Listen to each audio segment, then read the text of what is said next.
Hello everyone, welcome to my channel. Let's start. I hope you all are good. So आज मैं आपके साथ share करने जा रही हूँ एक टॉपिक जिसका नाम है CCE। जैसे कि आपने देख भी लिया होगा टाइटल से, continuous and comprehensive evaluation. Continuous and comprehensive evaluation क्या होता है, आज मैं आपको समझाने वाली हूँ कि इसका मतलब क्या होता है। जैसा कि आप जानते हैं, इससे कई रिलेटेड कई क्वेश्चंस आ जाते हैं हमारे टीचिंग एग्जाम्स में, कॉम्पिटिटिव एग्जाम्स जो भी होते हैं, DSSB के, PRT, एंटीटी लेवल पे, और TGT, PGT, CTET, उनमें कई बार CCE टॉपिक से रिलेटेड क्वेश्चंस आते हैं। तो ये होता क्या है, मैं आपको पहले समझाऊंगी कि CCE की फुल फॉर्म क्या होती है। सबसे पहली बात तो हमें पता होनी चाहिए फुल फॉर्म। CCE की फुल फॉर्म होती है continuous and comprehensive evaluation. Continuous and comprehensive evaluation. Continuous क्या होता है? जो चीज होती रहे, कॉन्टिन्यूटी में चलती रहे।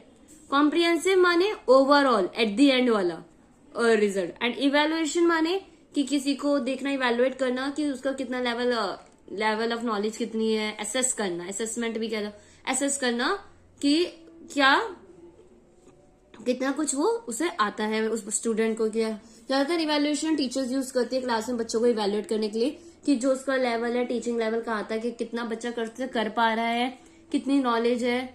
तो उसके थ्रू टीचर इवैल्यूएट करने के कई तरीके होते हैं, क्वेश्चन पेपर्स के थ्रू, क्विज के थ्रू, या टेस्ट के थ्रू, ओरल टेस्ट हो गया, डिस्कशंस हो गए, डिबेट हो गई, और कई सारे तरीके होते हैं इवैल्यूएट करने के लिए बच्चे की knowledge.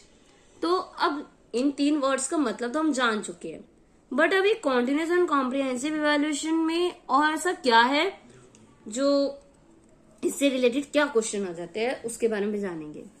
Continuous and comprehensive evaluation होता क्या है? Refers to a student evaluation system. ये स्टूडेंट इवैल्यूएशन सिस्टम के लिए हेल्पफुल है, मतलब स्टूडेंट का जो लेवल है, नॉलेज है, उसको इवैल्यूएट करने में मदद करता है। Which covers all aspects of activities related to students development. जिसके अंदर हर तरह की एक्टिविटीज आती है जो स्टूडेंट के डेवलपमेंट से रिलेटेड होती है, उन सब को ये एक्सेस करता है, इवैल्यूएट करता है। उसके बेसिस पे डिसीजन देता है कि बच्चा के लेवल क्या है, बच्चा किस लेवल पे और किस चीज की जरूरत है बच्चे को सीखने की, कितना उसको आता है, ये सब जानने में मदद करता है। अब मीनिंग ऑफ कॉन्टिन्यूस क्या है? The term continuous refers to regularity in assessment. Regularly assessment करना, रेगुलर बेसिस पे। The development of a student is a continuous process. जिस तरह से एक डेवलपमेंट होती है स्टूडेंट की, वो भी कॉन्टिन्यूस प्रोसेस है। Therefore, student development should be assessed continuously। जो स्टूडेंट का डेवलपमेंट है उसको हमें कॉन्टिन्यूसली असेस करना चाहिए, कितना बच्चे में डेवलपमेंट हुआ है। जैसा टीचर रेगुलर पढ़ाती है, रेगुलर बेसिस पे बच्चे को असेस करे कि कितना उसने सीखा, कितना वो ड्यूरिंग द पीरियड कितना वो एक्टिव था, कितना उसने एक्टिव पार्टिसिपेशन लिया, कितना उसे समझ आया। टीचर अपने लेसन के थ्रू ये सब चीजें इवैल्यूएट कर सकती है, असेस कर सकती है। Evaluation has to be completely integrated with the teaching and learning process.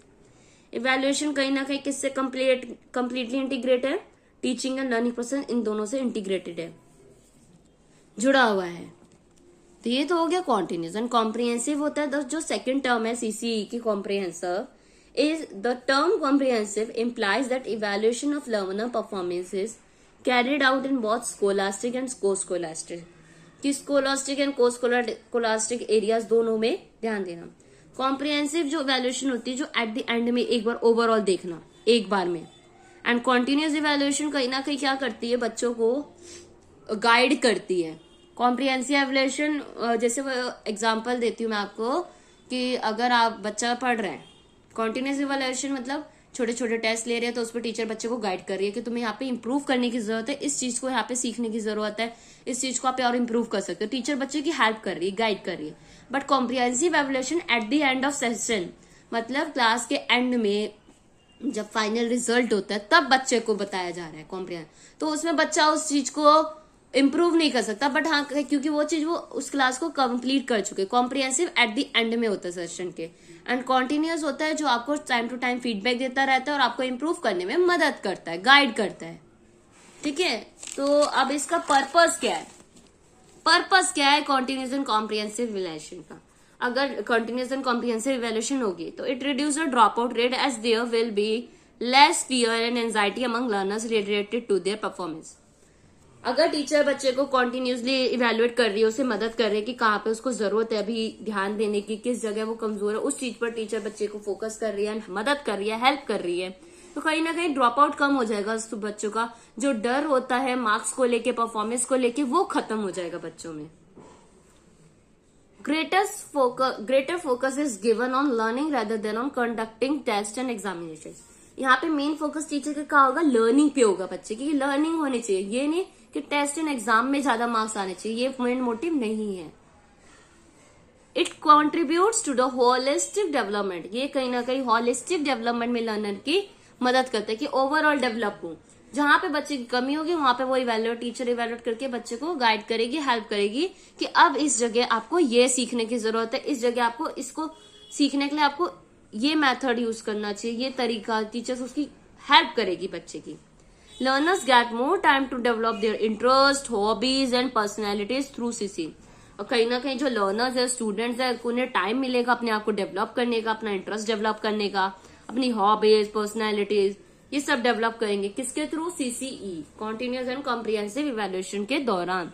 क्योंकि जैसे जैसे वो टीचर इवेल्युएट करेगी तो कहीं ना कहीं बच्चों को पता चलेगा कि उसका इंटरेस्ट किस स्टेज में है, उसे क्या, किस सब्जेक्ट में ज्यादा इंटरेस्ट है, क्या चीजें उसे करनी अच्छी है, किस चीज पे ज्यादा फोकस करने की नीड है, तो कहीं ना कहीं बच्चों को अपने इन सब के बारे में भी पता चलेगा।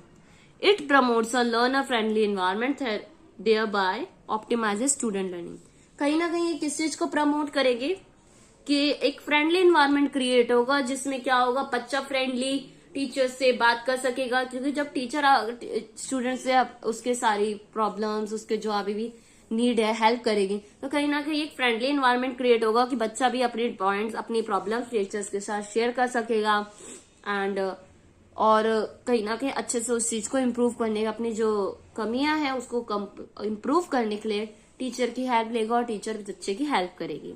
तो कहीं ना कहीं जो ओवरऑल है सीसी हमारी मदद करता है कई तरीके से, बच्चे को काफी इम्प्रूव करने के लिए, उसकी परफॉर्मेंस भी इम्प्रूव करता है, ओवरऑल डेवलपमेंट भी करता है, और जो ये फियर रहता है बच्चों को पढ़ाई से रिलेटेड, वो भी कहीं ना कहीं खत्म कर देते हैं। तो बच्चे काफी फ्रेंडली एनवायरनमेंट में रहते हैं और उन्हें स्टडीज और काफी अच्छे स्कोरिंग हमें देखने को मिलती है, बच्चों की इम्प्रूवमेंट काफी अच्छी देखने को मिलती है। सो ये था सीसीई। तो कई बार इससे रिलेटेड जो क्वेश्चंस आ जाते हैं कुछ इस तरह के आते हैं। फॉर एग्जाम्पल आता है कि अगर टीचर बच्चे को during the test and after every test assess कर रही है, बता रही है उसको क्या क्या करने की जरूरत है, तो वो कौन सी इवेल्युएशन है, कॉन्टिन्यूस इवेल्युएशन है या कॉम्प्रिहेंसिव इवेल्युएशन है। आप जल्दी आप लोग बताएंगे, आपका होमवर्क है एक तरह से।